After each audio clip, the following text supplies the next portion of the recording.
Then on Father's Day, ironically, um, here among the stones of Grove Street Cemetery. Um, Grove Street Cemetery is on the Yale campus and here in New Haven. And like Boston's, many of Boston's cemeteries that we saw, this cemetery, Grove Street Cemetery, took the place of New Haven Green, where the settlers and founders, I suppose, were buried, and they kind of ran out of room there and moved over to here off of Grove Street.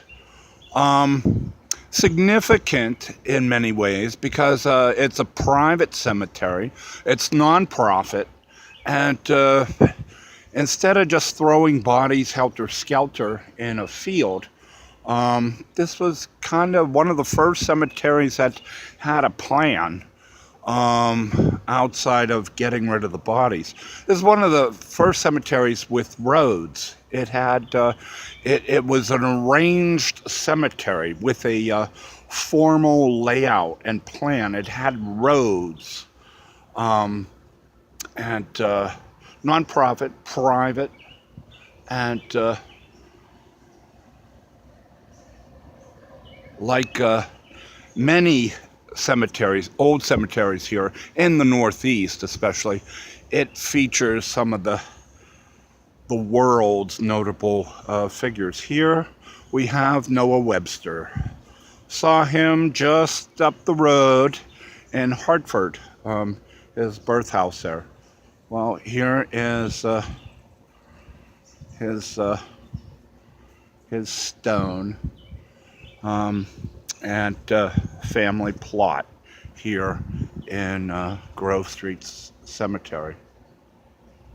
All right, Noah Webster. Next to him, not far from him, is Eli Whitney.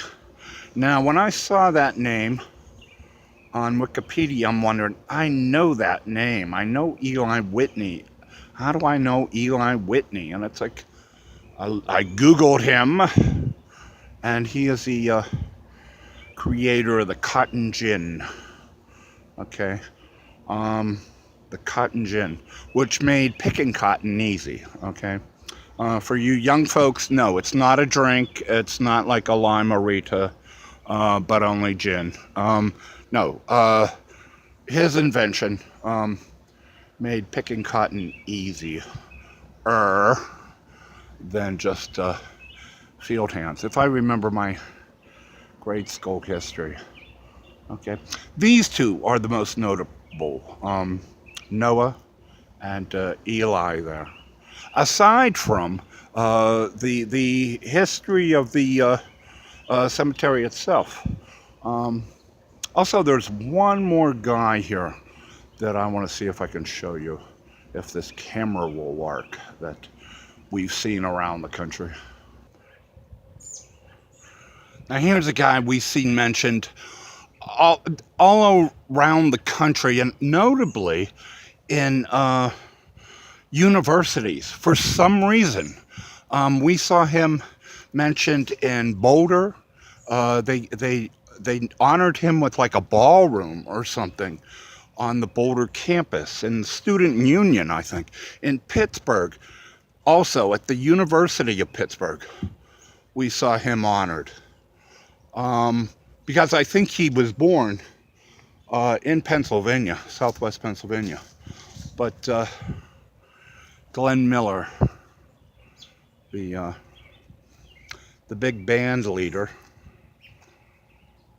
okay, who gave his life in World War II in defense of his country. He too is buried here in Grove Street Cemetery. Okay.